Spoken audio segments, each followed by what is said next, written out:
We all know cactus spines are sharp, right? But what if I told you that being a weapon is probably the least interesting thing they do? Today, we're going to get to the point, pun intended, of one of nature's most iconic designs. And trust me, it's a story of climate control, incredible microengineering, and just pure survival against all odds. Okay, let's dive in. You see a cactus, you think danger. Your brain immediately says, stay away from that. And, you're not wrong. But that whole defensive role, that's just scratching the surface. The real story is so much more ingenious than just a simple keep away sign. So, first things first, let's get one thing straight. A cactus spine is not just a thorn. It's actually an evolutionary marvel. It's a leaf that's been completely repurposed. It grows from this special little nub called an areole, which itself is a modified branch.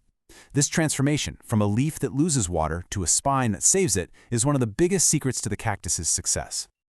All right, let's start with the function we all know best, the most obvious job on its resume, the spine as the plant's personal, live-in bodyguard. I mean, this is its primary job description, right? It's a crystal clear, do not eat me sign plastered all over its body for any hungry or thirsty desert animal that comes looking for a snack.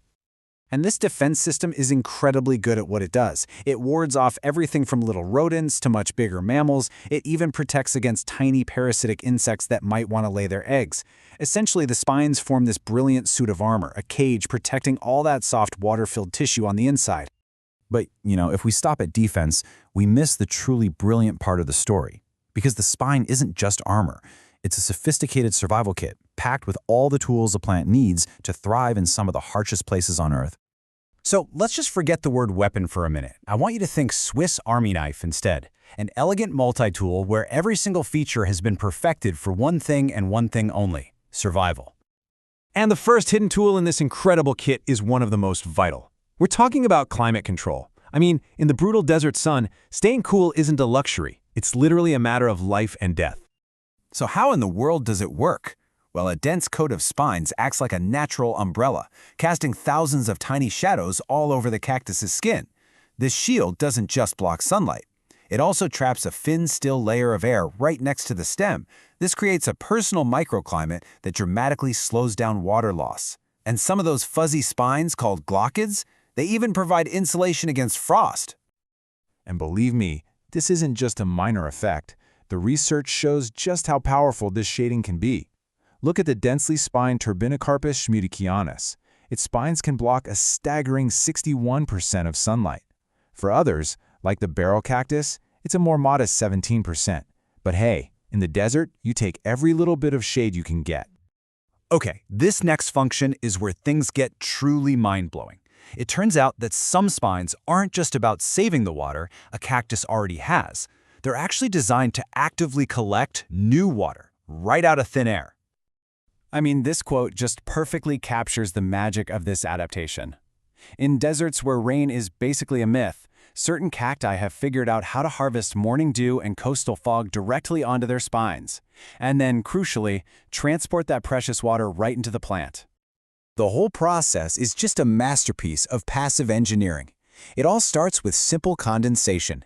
But as moisture collects on the spine's cool surface, something incredible happens. The water droplet gets channeled in one direction, and one direction only, always from the tip towards the base. Once it gets to the areole, it's absorbed and delivered right into the stem. Now this all sounds pretty amazing, but it definitely raises a huge question. How? How does a simple-looking spine manage to defy gravity and direct water with such precision? Well, the answer isn't in what you can see with your eyes. It's hidden in its microscopic blueprint. Right, that's the big puzzle. And the answer isn't magic, it's pure physics. The spine is engineered with a set of brilliant tricks that basically create a one-way street for water, forcing it to move exactly where the plant needs it to go. So there are two main forces at play here. First, the cone shape of the spine creates something called a Laplace pressure gradient. That's a fancy term, but it just means water is naturally pushed from the narrow, super-curved tip toward the wider, less curved base. And second, the spine surface isn't uniform at all. Its texture has gradients built right in that help pull the water along for the ride. Let's zoom in on a specific species, Copiopoa cinerea, which is a master water harvester. Its spine tip is actually rougher, with these really narrow microgrooves. But as you move toward the base, the surface gets smoother and the grooves get wider. This super clever gradient in texture creates a path of least resistance, and it literally pulls the water droplet down toward the base of the spine. But how do we know for sure that this collected water actually gets used by the plant? Well, scientists used MRI scans to peer inside, and what they found was just incredible. In these dew-harvesting cacti, they saw clear vascular bundles. Think of them as tiny pipelines running from the areoles at the base of the spines directly into the core of the stem. The plumbing is all there, ready to go.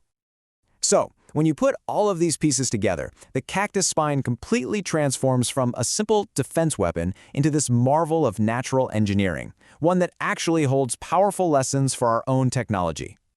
And just how good is this design? Well, get this. Experiments show that the Copiopa cinerea cactus is nearly 3.5 times more efficient at harvesting dew than a simple flat surface. That is a massive leap in efficiency, all thanks to millions of years of evolutionary fine-tuning. Now, it's important to know that not all spines are created equal.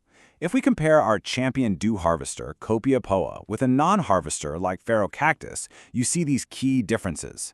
The harvester's spines are hydrophilic, they attract water. The non-harvesters are hydrophobic, they repel it. And most importantly, the MRI confirms the harvester has that crucial vascular link, while the non-harvester just doesn't. And this isn't just a cool biology lesson. This amazing natural technology is directly inspiring engineers to create new biomimetic, that's nature-inspired, designs. Designs that can harvest fresh water from fog and dew in some of the world's driest regions. The cactus spine was hiding all these incredible secrets in plain sight for millions of years. It really makes you wonder, doesn't it? What other everyday marvels in nature are just waiting for us to understand them? And what kind of solutions could they offer for our own future? Thanks for watching.